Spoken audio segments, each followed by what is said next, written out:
Hello ସାଙ୍ଗମାନେ ଆସିଯାଇଛି AIIMS ତରଫରୁ ଆପଣମାନଙ୍କ ପାଇଁ ଚାକିରି।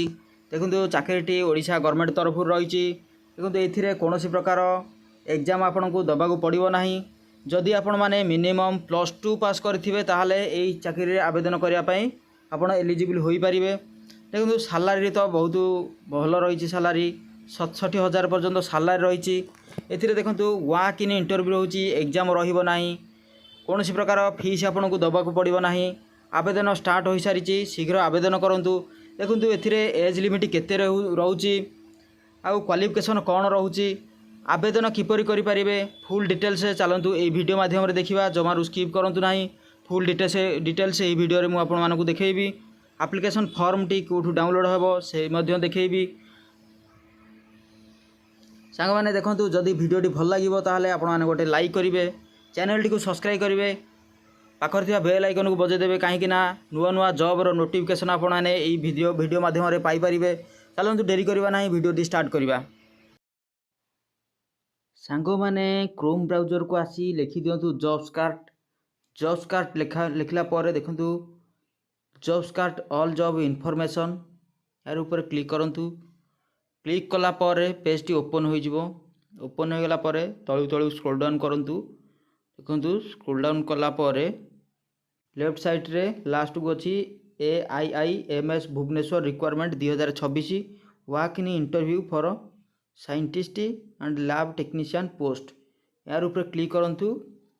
କ୍ଲିକ୍ କଲା ପରେ ଦେଖିବେ ଡିଟେଲ୍ସ ଦେଇଦେଇଛି। ଦେଖନ୍ତୁ ଏମିତି ଇଣ୍ଟରଫେସ୍ ଆସିବ। କିନ୍ତୁ ଆସିଲା ପରେ ଆପଣମାନେ ତଳୁ ସ୍କ୍ରୋଲ୍ ଡାଉନ୍ କରିକି ଦେଖିପାରିବେ।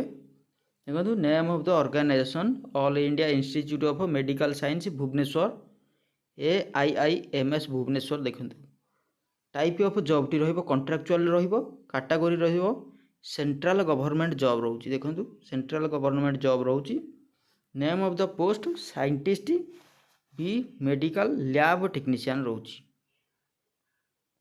ଦେଖନ୍ତୁ ମୋଡ୍ ଅଫ୍ ଆପ୍ଲିକେସନ୍ ରହୁଛି ୱାକ୍ ଇନ୍ ଇଣ୍ଟରଭ୍ୟୁ। ଦେଖନ୍ତୁ ଏକ୍ଜାମ୍ କୌଣସି ପ୍ରକାର ନାହିଁ, ଏଥିରେ ୱାକ୍ ଇନ୍ ଇଣ୍ଟରଭ୍ୟୁ ରହୁଛି। Who can apply all Odisha candidate, ଓଡ଼ିଶାର ସମସ୍ତ ପିଲାମାନେ ଏଥିରେ ଆବେଦନ କରିପାରିବେ। ପ୍ଲେସ୍ ଅଫ୍ ପୋଷ୍ଟିଂ ରହିବ, ଦେଖନ୍ତୁ ଓଡ଼ିଶା ଭିତରେ ରହିବ ଆମର ପୋଷ୍ଟିଂଟି ରହିବ। ୱାକ୍ ଇନ୍ ଇଣ୍ଟରଭ୍ୟୁ ଡେଟ୍ ରହୁଛି 7/9/2026। ଦେଖନ୍ତୁ ମନେ ରଖନ୍ତୁ ଏଇଟାକୁ ଡେଟ୍ଟିକୁ 7/9/2026ରେ ଆମର ୱାକ୍ ଇନ୍ ଇଣ୍ଟରଭ୍ୟୁ ରହିବ। ଅଫିସିଆଲି ୱେବସାଇଟ୍ଟି ଦେଖନ୍ତୁ ଦେଇଦେଇଛି। ଏଥିରେ ଜେଣ୍ଡର ରହୁଛି both mail and female candidates, ଉଭୟ ମହିଳା ଏବଂ ପୁରୁଷ ଏଥିରେ ଆବେଦନ କରିପାରିବେ। ଦେଖନ୍ତୁ ସାଇଣ୍ଟିଷ୍ଟ ବି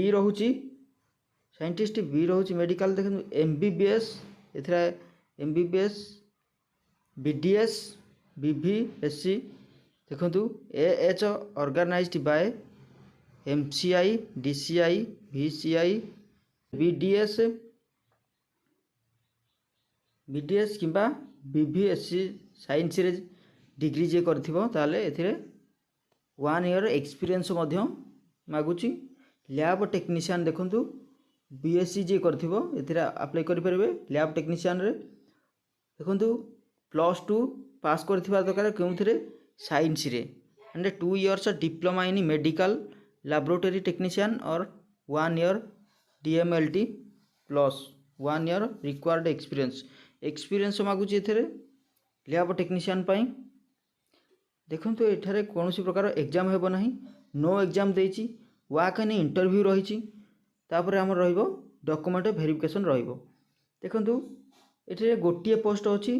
ସାଇଣ୍ଟିଷ୍ଟ ବିରେ ରହୁଛି ଗୋଟିଏ ପୋଷ୍ଟ, ଲ୍ୟାବ୍ ଟେକ୍ନିସିଆନ୍ ରହୁଛି ମଧ୍ୟ ଗୋଟିଏ ପୋଷ୍ଟ। ଟୋଟାଲ୍ 2ଟି ପୋଷ୍ଟ ଆମର ଭାକାନ୍ସି ବାହାରିଛି। ଦେଖନ୍ତୁ ଏଥିରେ ଏଜ୍ ରହିଛି, ଏଜ୍ କେତେ ଏଜ୍ ଦରକାର ହେଉଛି ଦେଇଦେଇଛି। ସାଇଣ୍ଟିଷ୍ଟ ବି ଅପର ଏଜ୍ ରହୁଛି 35 ବର୍ଷ ପର୍ଯ୍ୟନ୍ତ ଆପ୍ଲାଏ କରିପାରିବେ। ଲ୍ୟାବ୍ ଟେକ୍ନିସିଆନ୍ ରହୁଛି ଅପର ଏଜ୍ 30 ବର୍ଷ ପର୍ଯ୍ୟନ୍ତ ଏଥିରେ ଆପ୍ଲାଏ କରିପାରିବେ। ଦେଖନ୍ତୁ ଏଜ୍ର ରିଲାକ୍ସେସନ୍ ମଧ୍ୟ ରହିଛି। OBC କ୍ୟାଣ୍ଡିଡେଟ୍ ପାଇଁ 3 ବର୍ଷ ରହିଛି। SC ST PWD କ୍ୟାଣ୍ଡିଡେଟ୍ ପାଇଁ 5 ବର୍ଷ ଏଜ୍ ରିଲାକ୍ସେସନ୍ ରହିଛି। ଏକ୍ସ ସର୍ଭିସମ୍ୟାନ୍ ପାଇଁ 5 ବର୍ଷ ରହିଛି। PWD SC ST କ୍ୟାଣ୍ଡିଡେଟ୍ ପାଇଁ 15 ବର୍ଷର ଏଜ୍ ରିଲାକ୍ସେସନ୍ ରହିଛି। ଏଥିରେ ଆବେଦନ ପାଇଁ କୌଣସି ପ୍ରକାର ପଇସା ଦେବାକୁ ପଡ଼ିବ ନାହିଁ। ଜେନେରାଲ EWS OBC ସମସ୍ତଙ୍କ ପାଇଁ ଫ୍ରି ରହିଛି। SC ST PWBD ମଧ୍ୟ ସମସ୍ତଙ୍କ ପାଇଁ फ्री रही। देखु ए कौन कौन डॉक्यूमेंट से सब लगुच all educational qualification certificate and marksheet दरकार, कास्ट सर्टिफिकेट दरकार, रेसिडेंट सर्टिफिकेट दरकार, valid email ID and mobile number दरकार, रिसेंट कलर पासपोर्ट साइज दरकार। देखो आधार कार्ड हो कि भोटर कार्ड हो कि पैन कार्ड जेकोसी गोटे आईडी प्रूफ दरकार। एप्लिकेशन फॉर्म टी केउठु मिलिबो आपण मानकु ए वीडियो माध्यम कहि वीडियोटी को लास्ट पर्यंत देखु साइंटिस्ट बी 67,000 रही। HR रही सहित HR रही। लैब टेक्नीशियन रही 28,000 HR रही। देखो ये इंपोर्टाट लिंक्स नोटिफिकेशन PDF उपर क्लिक करूँ आपण मैंने पाइपर PDF रु फॉर्म टी डाउनलोड करी प्रिंट आउट कर फॉर्म टी फिलअप करके आपने आवेदन करेंगे। देखो ये डिटेल्स दे देछि। देखो ये डेजिग्नेशन ऑफ पोस्ट, देखो name of post scientist B medical गोटे पोस्ट रही। लैब टेक्नीशियन गोटे पोस्ट रही। देखो साइंटिस्ट बी रही 67,000 रही प्लस HR अच्छी। लैब टेक्नीशियन 28,000 रही। एज दे देछि। डिटेल्स भाव में सेगुड़िक पढ़ी आप जानीपारे ये आवेदन करेंगे। देखो तलू तलू स्क्रोल डाउन कलापर देखो एप्लिकेशन फॉर्म टी ये आपने डाउनलोड कर आवेदन करेंगे। देखो ये पासपोर्ट साइज फोटो टी लगे, कैंडिडेट नेम लिखिदेवे। देखो ये क्यों जॉब पर अप्लाई कर आवेदन करेंगे।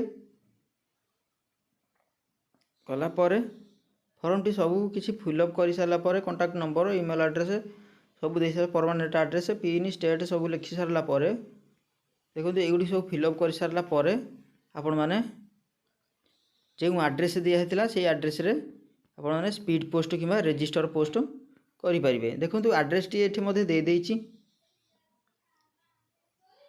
देखो यही आड्रेस आपण मैंने करेंगे